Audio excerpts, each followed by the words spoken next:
આ enema pot છે. Enema pot એટલે આને સંજીવની પોટ પણ આપણે કહીએ છીએ. સંજીવની કોને કહેવાય? કે નવું જીવન આપે, મરેલાને બેઠા કરે, એને આપણે સંજીવની કહીએ. હનુમાનજી જે લઈ આવ્યા હતા લક્ષ્મણ માટે તે સંજીવની, અને આ જે પોટ છે તે સંજીવનીનું કામ કરે. સુરતની બાલ પર કાળુભાઈ સાવલિયાના પપ્પા બહુ તકલીફ થઈ ગઈ, દવાખાનામાં દાખલ કર્યા, અને બધા ભાઈઓ એના જે બધા ભેગા થયા દવાખાનામાં આવ્યા લોકો. કાળુભાઈ સાવલિયાથી ગયા, ડૉક્ટરનું કામ ચાલુ હતું. કાળુભાઈ આ બધી સિસ્ટમ કરતા હતા, સુરતમાં કેમ ચલાવતા હતા, એને ખ્યાલ હતો શું કરવાનું હતું. પણ એને વાત કરેલી કે ગ્રીન જ્યુસ, ઉપવાસ ને એનિમા, આ ત્રણ મોટા સૂત્ર છે આમાં. એટલે બધા ભાઈઓને વાત કરી કે આપણે પપ્પાને બધું કરાવ્યું, તો કે નહીં. પછી ત્યાં દવાખાને ગયા તારે કીધું કે પપ્પાને એનિમા કરાવી અને અમારી સિસ્ટમ કરાવી.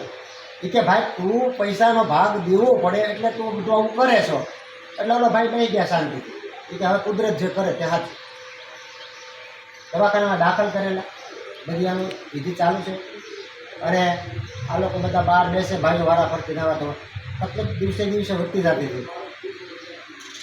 ડૉક્ટરે સવારમાં આવીને કીધું કે હવે આ કેસ મારા હાથમાં નથી. અમારા જે દાદા છે એ હવે 5 જ કલાક કાઢે એવું છે. તમારે કોઈને ગામડેથી બોલાવવા તો બોલાવી દો. ડૉક્ટરે કહે એટલે ફાઇનલ. એટલે બધા તરત જ ફોનમાં લાગી ગયા કે બધા હવે આવી જાઓ, દાદા હવે 5 કલાક છે, લાંબુ જીવશે નહીં. એટલે બધા બહેનો, કાળા વસ્ત્રો, ભાઈઓ આવી ગયા બધા. પણ કાળુભાઈએ કીધું કે હવે મને આ એક મોકો આપો, મને આ એક કરી દેવો. એટલે ડૉક્ટરને કીધું કે આ તમે બધું કાઢી નાખો, બધું પાઇપ બધા કાઢી નાખો. ઘેરે લાગ્યા, અને ઘેરે લાવીને ફળિયામાં સુવડાવીને, ગામડામાં કાંઈ રાખવાની વ્યવસ્થા ન હોય, ઓલી ઘોડી આવે ને 3 પૈડાવાળી છે એની માથે આ ડબ્બો મૂકી દીધો. બૈરાન કે તમે બધા અંદર જતા રહો. દાદાને એનેમાં ચાલુ કરાવી. એનીમાં શરૂ કરી આપણું આ આંતરડું છે. આ આંતરડાની જો સફાઈ થઈ જાય 90 દિવસમાં કમ્પ્લીટ થઈ જાય આખું આંતરડું, તો શરીરમાં એક પણ રોગ ન રહે. હાડકાના માઉસની અંદર કેન્સરના જંતુ છે એ નીકળી જાય. ગમે એટલા કોરોના વાયરસ ગમે એટલા આવે તો આપણે શરીર ઇમ્યુનિટી જો પાવરફુલ હશે તો આપણી પાસે કોઈ રોગ નહીં આવે. અને ઇમ્યુનિટી પાવરફુલ કરવા માટે એક જ રસ્તો છે, અને તે એટલે આંતરડાની સફાઈ. આપણો ખાધેલો જે ખોરાક છે એ હોજરીમાં આવે, હોજરીમાં આવ્યા પછી નાના આંતરડામાં આવે, નાના આંતરડામાં આવ્યા પછી મોટા આંતરડામાં આવે, અને અહીંયાનો લોક આવે. એટલે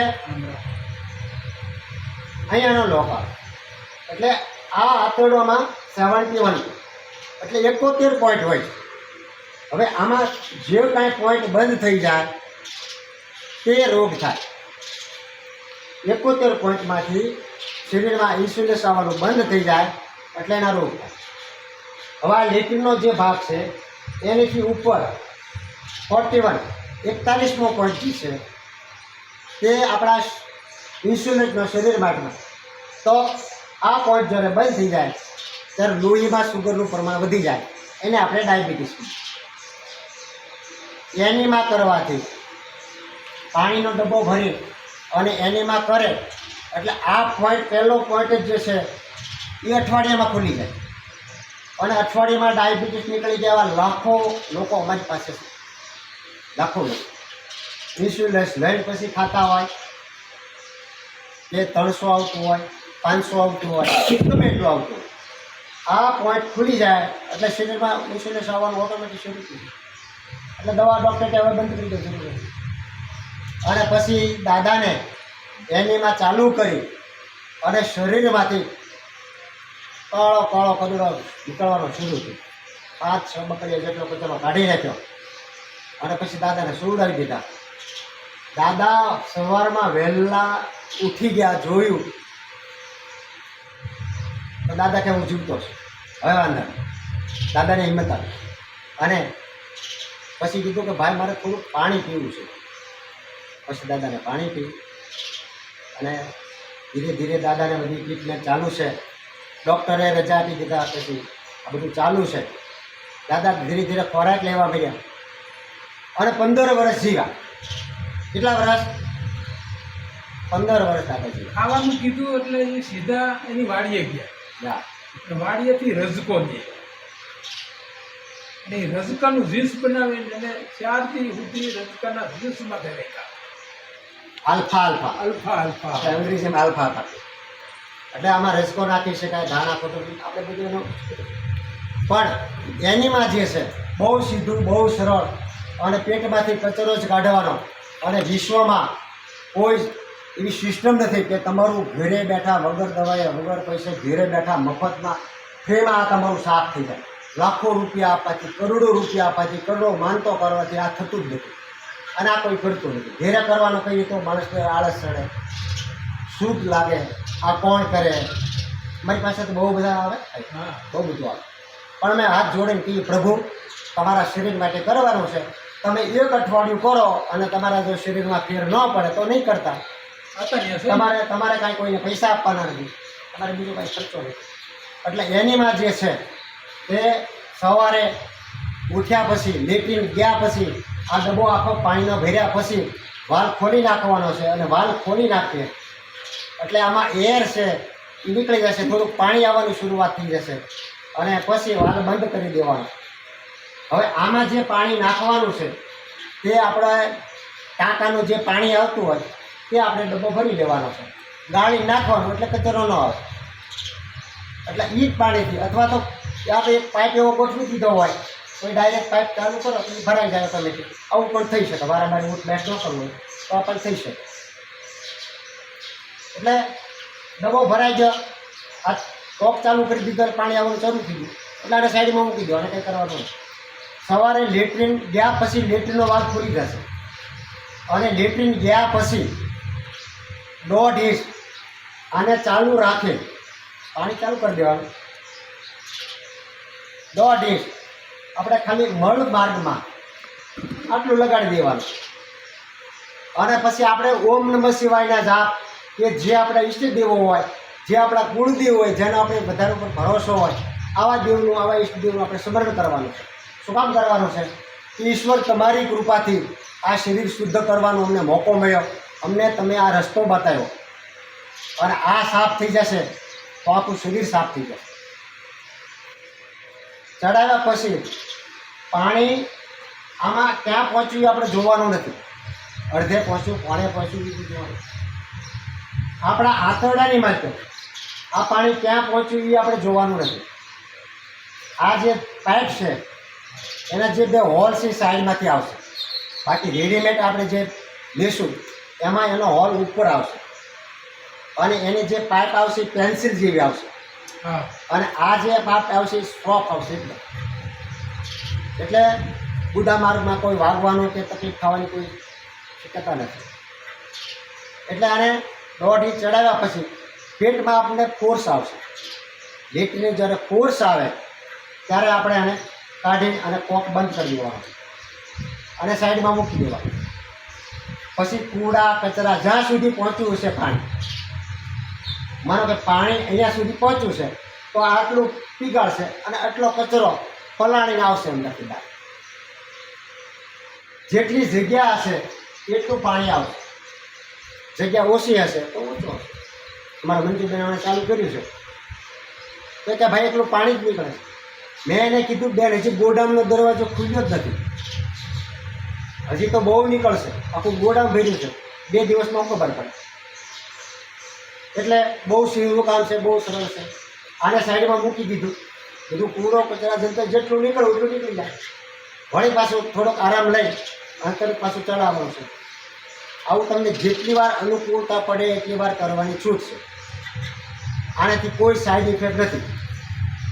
સવારમાં આપણે ઉઠીને મોઢામાં પાણી નાખીને જે કોગળા કરીએ છીએ એ આ આપણે આંતરડાના કોગળા કરવાના છે.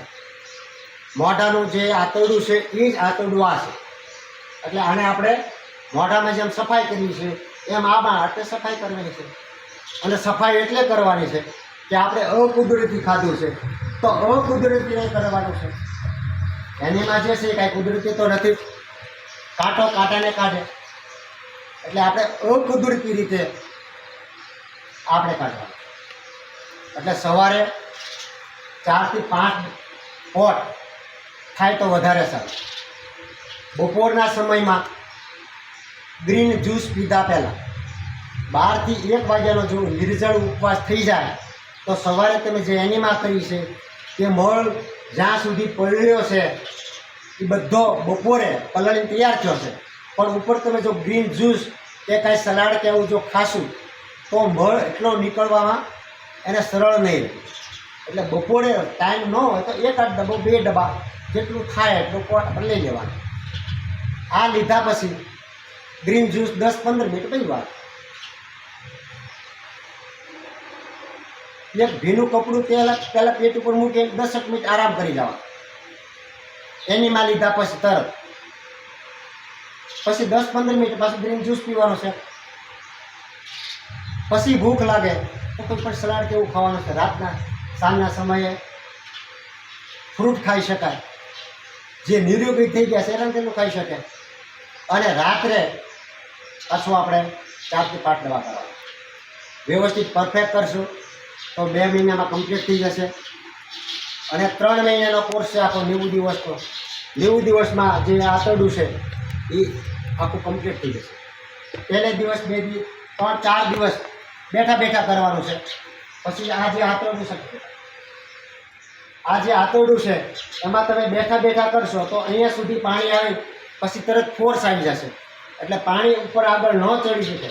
તો એના માટે પછી આપણે આમ કરવાનું છે. એટલે આપણું શરીર છે અને આપણે આગળ ત્યાં ઝુકાવવાનું છે. જેટલું ઝુકાય એટલું, અને ન ઝુકાયું હોય તો કંઈ નાનું ટેબલ જેવું આપણે રાખીશું. એટલે આ જે પાણી છે એ આખો આંતરડામાં અહીંયાથી અહીંયા જોઈન્ટ સુધી આખું આવી જશે. ઊભું છે આપણે આડું કરશું તો પાણી જે છે એ ઠેઠ અહીંયા આંતરડામાં જોઈન્ટ સુધી આવી જશે. પછી આપણે પેટ અંદર બહાર કરવાનું છે. બાબા રામદેવ કરાવે ને એવું આપણે અંદર બહાર કરવાનું. એવું લાગે તો હાથ પકડીને હલાવી પણ શકીએ આમાં. એટલે જે મળ ચોટેલો છે એ ઉપર. અને પછી આપણે ડાબે પડખે આ સાઈડ, પછી જમણે પડખે ચત્તા હું બેન જેમ પાણીનું બાટલું સાફ કરે એમ આપણે આખું આંતરડું સાફ કરવાનું. બેનો 15 દિવસ પાણીનું બાટલું સાફ ન કરે તો શું થાય? રેખાબેન, લીલ જામી જાય, બરાબર ને બેન? શેવાળ થઈ જાય. તો આ સાફ કરવાનું. આમાં સફાઈ સિવાય કોઈ વસ્તુ નથી. આની કોઈ સાઈડ ઇફેક્ટ નથી. મેં ઘણા લીટરો લઈને આખું બોડી સાફ કર્યું છે. મને કમરની તકલીફ 15 વર્ષથી બધું રેડી થઈ ગયું. બીજા ઘણા રોગ હતા, બધા રોગ એનીમાં કરવાથી થઈ ગયું. કમ્પ્લીટ થઈ ગયું આખું શરીર. બરાબર? કોઈને કાંઈ પ્રશ્ન હોય તો કે એનીમાં વિશે પહેલી વાર જે આવ્યા હોય સમજી લેશું. પછી કરવું નહીં કરવું, કેટલું કરવું એ પછી નહીં. પણ હથિયાર હશે તો કામ કારક આવશે. તો સમજી લો. ક્લિયર?